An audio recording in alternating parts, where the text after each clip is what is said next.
саламатсыңдар ма, құрметті оқушылар? Ел баршамызға мәлім, Абай Құнанбайұлына 175 жыл. Абай Құнанбайұлы әр Қазақстанның шамшырағы болуы керек. Ол Абайды біліп қана қоймай, әлемдік деңгейге жеткізу сендердің парыздарың. Бұл Абайдың әрбір сөзі, әрбір терең ойы бүгінгі ұрпақ сендерге бағыт-бағдар беріп қана қоймай, әрбір ойлы, терең сөздері қағидаға айналуы тиіс. Ендеше құрметті оқушылар, бүгінгі біздің өтетін тақырыбымыз Абай Құнанбайұлы, ақын және ойшыл. Сабақ мақсаты қазақ халқының ұлы ақыны Абай Құнанбаевтың өмірбаянына тоқталып, бүгінгі ұрпаққа Абайдың поэзиядағы өшпес шығармаларымен танысу. Ұлы Абайдың рухани өшпес мұраларына құрметпен қарап, тәлім-тәрбие алу. Ал ендеше оқушылар, тақырып бойынша біз бүгін ақынның балалық шағы, ақынның орыс зиялыларымен араласуы және Абай ұлы ақын әрі ойшыл ретінде қарастырамыз. Ендеше видео үзінді тамашалаңдар. Қазақтың ұлы ақыны Абай Құнанбайұлы 1845 жылы Семей өңірінің қазіргі Абай ауданындағы Шыңғыстау бөктерінде дүниеге келген. Абайдың шын аты Ибрахим. Әжесі еркелетіп Абай деп атап кеткен. Абайдың ата тегі, тәрбиеленіп шыққан ортасы, тобықтының шынжыр балақ, шұбар төс, ауқатты отбасы болған.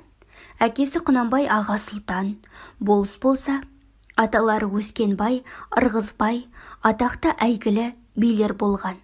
Болашақ ақын жас кезінен өлең, әңгімеге әуес болып, әжесі Зере мен анасы Ұлжан аңыз әңгімелерін барлық ынтасымен тыңдайтын. Ауыл молдасынан арабша сауат ашқан Абайдың әкесі 12 жасында оны Семейге оқуға жібереді. Абай Ахмет Риза медресесінде оқыды. Медреседе араб, парсы тілдерін жақсы меңгереді. Шығыс ақындары Низами, Сағди, Сули, Хафиз шығармаларымен танысады. Медреседе оқып жүріп, 3 ай Приходская школада орысша оқиды. Жастайынан ел басқаруға араласқан Абай, қазақтың білгірлері, шешендері, ақындары, жыршыларымен жиі кездесіп, өз халқының рухани мәдениетімен ерте сусындайды. Өзі де билер секілді шешен сөйлеуге үйренді. Абай орыстың ақын жазушылары Пушкиннің, Лермонтов, Крылов, Толстой, Тургеневтің еңбектерін оқыған. Олардың шығармаларын оқи отырып, озық ойлы Абай орыс мәдениетін, өнерін, білімін үлгі еткен. Бұл да Абайдың даналығы. Жас күнінде оқи алмағанын арман етіп, кейінгі ұрпаққа «Жасымда ғылым бар деп ескермедім, пайдасын көре тұра тексермедім, ер жеткен соң түспеді уысыма, қолымда мезгілінен кеш сермедім» деп өсиет қалдырды. Ақын өз өлеңдерінде қараңғылық, надандық, кертартпалықпен күрескен. Халық қамын ойлаған, жастарды білімге, еңбекке, өнерге шақырған. Абай сазгер. Абай қазақтың ән күйін сүйіп тыңдаған. Жаяу Мұса, Біржан Сал, Ақан Сері, Тәттімбет сияқты халық сазгерлерін ерекше бағалаған.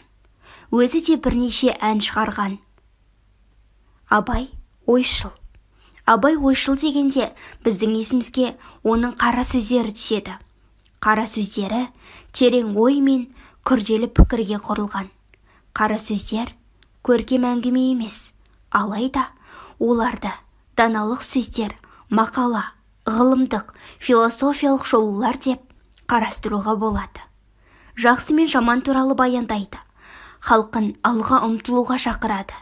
Абайдың 45 қара сөзі бар. Абай балалық шағында сабырлы мінезімен, кең пейілмен ел анасы атанған әжесі Зеренің аңыз ертегілерін естісе, анасы Ұлжанның тәрбиесімен өсті. Абай сөзінің мағынасы ойлы, зейінді деген мағынаны білдіреді. Ендеше оқушылар, видеодан көріп түйгенімізді оқулықтан оқығанымызды біз берілген тапсырма арқылы білімімізді тексеріп көрейік. Сұрақтардың жауабы дұрыс немесе бұрыс болып белгіленген. Ендеше сұрақтың дұрыстығын белгілейміз.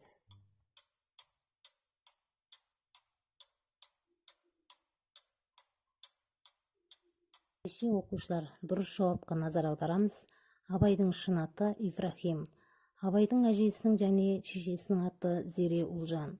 Құнанбай қажы Тобықты руының ықпалды биі болған. Абайдың арғы атасы Ырғыз би. Абай жолы романын жазған Мұхтар Әуезов. Абай арабша ауыл молдасынан сауатын ашқан. 12 жасында Абай Семейге барған. Абай медресесінде Ахмет Риза медресесінде оқыған. Келесі қарастыратын сұрағымыз Абайдың орыс зиялыларымен араласуы. Абайдың ең бір ұмытылмас еңбегі орыстың ұлы жазушыларынан өзі үлгі өнеге алумен бірге оларды қазақ халқына таныстырып, олардың еңбегін аударып, өз еліне үлгі етуінде. Орыс әдебиетіне зер салғанда Абайдың назары алдымен Пушкинге ауғаны тегін емес. Пушкин орыс әдебиетіндегі жаңа дәуірдің қоғамдық мазмұны тақырып идеялары мен көркемдік сапасы мүлде жаңа классикалық әдебиеттің басы болды. Ол қоғамдық ой өрісі, дүние танымы, эстетикалық көркемдік жүйесі, барлық сипат қасиеттер өзгеше сөз өнерін қалыптастырды. Орыс әдебиетінде реализм әдісін берік орнатты. Абайдың Крыловтан алған үлгісі, Абай поэзиясының мазмұнын идея түрі жағынан одан сайын тереңдете түсті. Абайдың аударма өндірісіндегі ерекше зор тарихы бар. Әуезов бұл жөнінде Абай еңбегі тек әдебиеттің ғана еңбегі емес, ол зор, кең мағыналы, ағартушылық, тарихи қоғамдық еңбек еді дейді. Абай ұлы ақын әрі ойшыл. Абайдан қалған 3 поэма бар. Олар өздерің көріп отырғандай Масқұт, Ескендір, Әзім әңгімесі.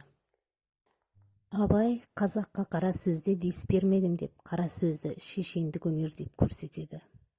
Абайдың қара сөздері көркем әңгіме емес, ол даналық сөздер.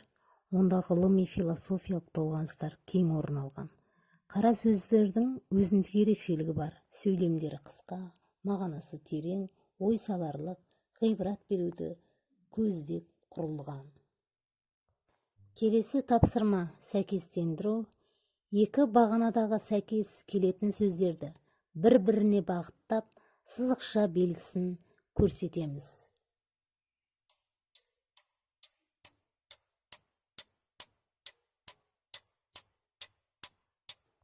Дұрыс жауапқа назар аударайық. Жазды күні шілде болғанда өлеңі бұл Абайдың өлеңі. Масқұт, Әзім әңгімелер бұлар поэмалар. Қара сөздері бұл философиялық еңбек. Евген Онегин бұл Пушкиннің шығармасы. Крыловтың шығармасы Қасқыр мен қозы.